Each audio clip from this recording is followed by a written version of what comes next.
Sejam muito bem-vindos, amigos queridos, para mais uma reflexão do nosso grupo de estudos espíritas missionários da luz.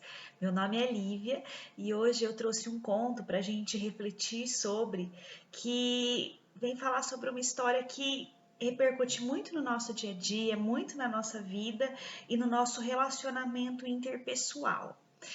Esse conto ele está num livro chamado Jesus no Lar. O espírito que nos traz ele se chama Neio Lúcio e esse conto veio através das mãos de Chico Xavier e é chamado A Árvore Preciosa. Nele, Neio Lúcio nos conta que certo dia estava salientando Jesus que a construção do reino divino seria obra da união fraternal entre todos os homens de boa vontade, quando o velho Zebedeu, que amava profundamente os contos, os apólogos de Cristo, pediu-lhe alguma narrativa simbólica, através da qual ele conseguisse compreender, e todos aqueles que estavam ao redor conseguissem compreender, tornar mais clara essa lição que Jesus trazia sobre a questão da necessidade da união fraternal no reino divino. Jesus, benévolo como sempre, sorriu e contou a seguinte história. Viviam os homens em permanente conflito, acompanhados de misérias, perturbação, sofrimento, quando o Pai, compadecido, lhes enviou um mensageiro, portador de sublimes sementes da árvore da felicidade e da paz. Desceu o anjo com aquele presente maravilhoso e, congregando os homens para a entrega, que seria festiva, explicou-lhes que o vegetal glorioso iria produzir flores de luz e frutos de ouro no futuro, apagando todas as dissensões. Mas reclamava cuidados especiais para se fortalecer. Germinando, seria possível a colaboração de todos nos cuidados excepcionais do amor e da vigilância. E quando Neio Lúcio começa a contar aí esse conto em que Jesus falava aí uma história simbólica para que as pessoas entendessem a necessidade da união fraternal aí para a construção de um mundo melhor, do reino de Deus na Terra, a gente começa a se ver como que inserido nisso também. Afinal de contas, isso aí que Jesus conta desses homens que viviam em conflitos, misérias, perturbação, sofrimento, parece muito do que a gente vê ainda hoje, né? E aí ele fala que seria trazido então por um emissário aí celestial, um anjo, né, um mensageiro, essa semente que traria a árvore da felicidade e da paz. Mas que para ela germinar seria muito necessário amor e vigilância. As sementes, elas requeriam uma terra conveniente, né, uma terra boa, aperfeiçoado sistema de irrigação, uma determinada classe de adubo, proteção incessante contra insetos que pudessem prejudicar e providências diversas, nos tempos laboriosos do início, para ela começar ali a crescer e a germinar, né? A planta, contudo, era tão preciosa em si mesma que bastaria um único exemplar vitorioso para que a paz e a felicidade se derramassem, bendita sobre a comunidade em geral. Quer dizer, era necessário o esforço daqueles homens, daquelas pessoas, para conseguir que pelo menos uma dessas árvores chegasse aí ao seu destino, para conseguir dar aqueles frutos, aquelas flores de bênçãos e de paz, aí trazendo felicidade para as pessoas. Os seus ramos abrigariam a todos, o seu perfume envolveria a terra em branda harmonia e os seus frutos, usados pelas criaturas, garantiriam o bem-estar do mundo inteiro. Ou seja, a mensagem era: se esforce. Uma única árvore dessa que chegar aí ao seu destino, que conseguir florir e frutificar, vai trazer essa salvação, vai trazer essa paz, essa felicidade tão almejadas aí pelo mundo inteiro. Fim da promessa, e depois de confiada ao povo as sementinhas milagrosas, cada circunstante se retirou para o seu domicílio próprio. Cada um foi para a sua casinha, sonhando possuir egoisticamente a árvore das flores de luz e dos frutos de ouro. Cada qual pretendia preciosidade para si, em caráter de exclusividade. Para isso, cerraram-se apaixonadamente nas terras que dominavam, experimentando a sementeira e suspirando pela posse pessoal e absoluta de semelhante tesouro, simplesmente por vaidade do coração. Olha só que interessante.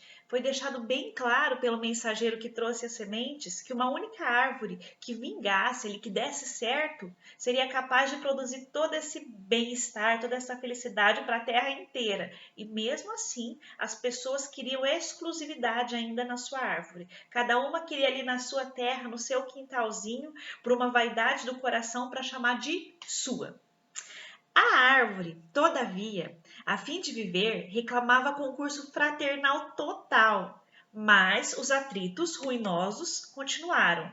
Olha que interessante, foi dito, foi falado, foi explicado que essa árvore ela precisava era da confraternização, que era da cooperação da população em geral, para conseguir seguir ali o seu curso, para conseguir dar os frutos esperados. E mesmo assim, como se as pessoas tapassem os seus olhos da verdade, como se as pessoas esquecessem essa parte tão importante, elas perdiam isso. Era simples o que precisava. Era fraternidade. Mas as pessoas queriam ainda, no seu exclusivismo, ter a árvore para si.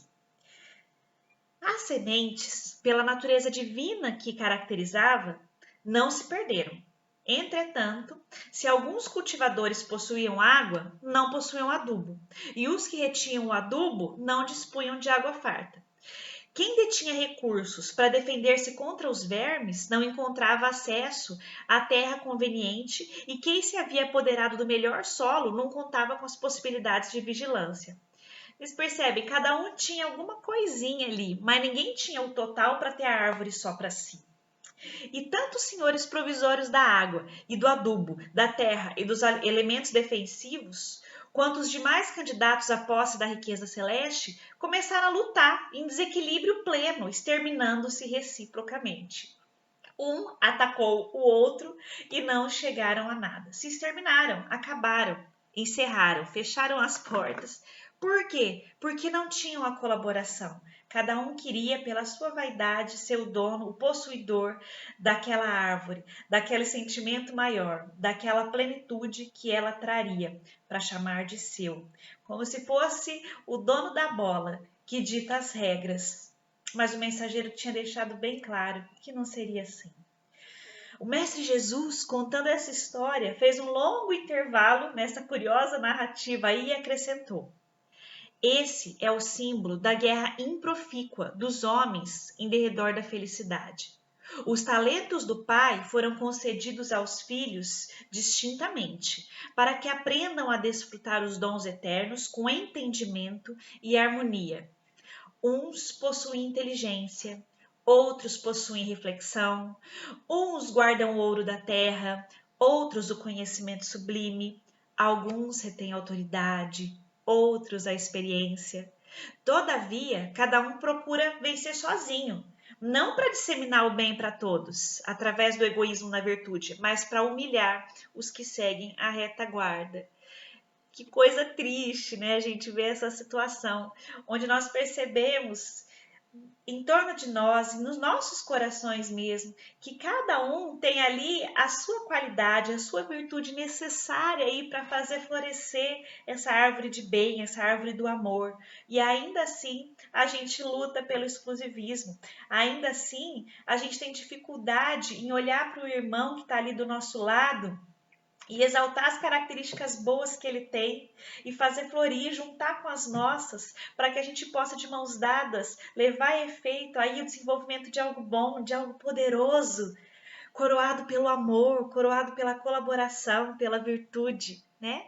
E Jesus aqui nessa historinha falava no final que o grande problema é que as pessoas começaram a lutar cada um contra o outro para conseguir ter a árvore para si, não para ajudar todo mundo. Eu não queria ter a árvore para que ela fosse minha e eu pudesse distribuir aí as benfeitorias dela para a humanidade, mas para humilhar aqueles que seguiam a retaguarda. Era para dizer, ó, a árvore é minha e você não é bom o suficiente para desfrutar dela. Você precisa melhorar isso, você precisa tratar aquilo. Humilhar os que seguiam a retaguarda. E fitando Zebedeu, de modo significativo, Jesus finalizou esse conto dizendo assim, ó: quando a verdadeira união se fizer espontânea entre todos os homens no caminho redentor do trabalho santificante do bem natural, então o reino do céu resplandecerá na terra, à maneira de árvore divina das flores de luz e dos frutos de ouro. O velho Galileu sorriu, satisfeito, e nada mais perguntou. E essa história aí tão significativa, tão simples no seu desenrolar, mas tão profunda nos seus conhecimentos, leva a gente a refletir. Quanto nós estamos colaborando aí para o bem e para a harmonia geral? Quanto nós estamos estendendo as nossas mãos, dando o melhor que nós temos e aceitando o melhor que os outros nos oferecem? Ou quanto nós ainda estamos travados ali no nosso egoísmo, na nossa vaidade, vendo o que o outro tem de bom, mas desfazendo, diminuindo, muitas vezes humilhando. Que a gente possa pensar nisso.